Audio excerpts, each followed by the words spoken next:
Hey guys, welcome to O beauty channel. இன்னைக்கு நம்ம ஊருக்குள்ள என்னென்னலாம் சுவாரஸ்யமான கரண்ட் அப்டேட் நடந்துச்சு அப்படின்றத இந்த வீடியோல நான் உங்களுக்கு சொல்ல போறேன். ஸோ இந்த மாதிரி டெய்லி என்னென்ன அப்டேட்ஸ்லாம் நடக்குது அப்படின்றத நீங்க தெரிஞ்சுக்கணும்னா மறக்காம நம்ம ஓ பியூட்டி சேனலுக்கு சப்ஸ்கிரைப் பண்ணிக்கோங்க. அண்ட் வாங்க இப்போ நம்ம வீடியோக்குள்ள போகலாம். செங்கடல் ஆழத்துல இருக்கக்கூடிய இன்டர்நெட் கேபிள்ஸ் துண்டிக்கப்பட்டு இருக்கு. அது எப்படிடா கடலுக்குள்ள இருக்கிற கேபிள் துண்டிக்கப்பட்டுச்சுன்னு கேட்டீங்கன்னா, காசாவுக்கும் இஸ்ரேலுக்கும் இடையில நடந்துட்டு இருக்கிற தாக்குதல்ல இந்த பாதிப்பு ஏற்பட்டிருக்கலாம்னு சொல்லி கணிச்சிருக்காங்க. இந்தியாவும் ஏசியால பல நாடுகளும் இன்டர்நெட் சர்வீஸ்ல கொஞ்சம் ப்ராப்ளம ஃபேஸ் பண்றாங்க. இந்த கேபிள்ஸ் தான் குளோபல் இன்டர்நெட்டோடைய பேக் போனா இருக்கு. ஒரு நிமிஷம் கட்டானா online banking, trade, even communication கூட டிஸ்டர்ப் ஆகலாம். இதெல்லாம் ரிப்பேர் பண்ண பெரிய வேலை நடந்துட்டு இருக்கு. இது வேர்ல்டுல டிஜிட்டல் லைஃபுக்கு ரொம்ப முக்கியம்னே சொல்லலாம். 2 வீக்ஸ் முன்னாடி தான் நம்ம சேனல்ல இன்டர்நெட் கட் ஆனா என்ன ஆகும்னு சொல்லி ஒரு வீடியோவா போட்டிருப்போம். ஒருவேளை நம்ம வாய் வச்சுதான் இப்படி ஆயிடுச்சோன்னு நினைச்சேன். ஆத்தாடி ஆத்தா வருஷத்துக்கு ஒரு கிரிக்கெட்ட சிக்கிறானா சாமி.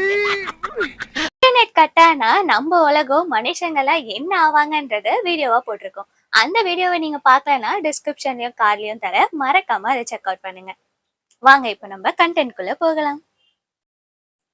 இப்போ அதிமுகவுடைய பொதுச் செயலாளர் எடப்பாடி பழனிசாமி என்ன சொல்லியிருக்காருன்னு பாத்தீங்கன்னா, வரப்போற 2026 தேர்தல்ல அதிமுகக்கும் திமுகக்கும் தான் ஒரு பெரிய போட்டியே இருக்க போது.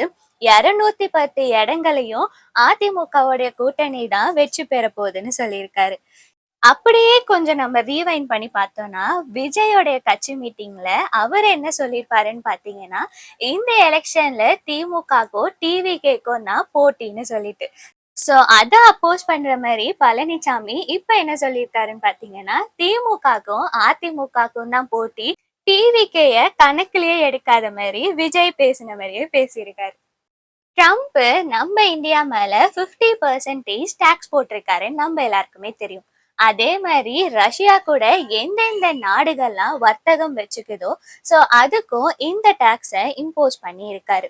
ஸோ இப்படி எல்லாருமே இவர் டாக்ஸ் போட்டுட்டாருன்னு சொல்லி கொந்தளிச்சுட்டு இருக்கும் பொழுது, உக்ரைனுடைய அதிபர் என்ன சொல்லியிருக்காருன்னு பார்த்தீங்கன்னா, ட்ரம்ப் போட்ட டாக்ஸ் சரியான முடிவு தான். ரஷ்யா பண்ற போர் ஆக்டிவிட்டிஸ் எல்லாமே ஸ்டாப் பண்ணணும்னு நினைக்கிற கண்ட்ரிஸ் எல்லாருமே அவங்க கூட வர்த்தகத்தை ஸ்டாப் பண்ணணும்னு சொல்லியிருக்காரு.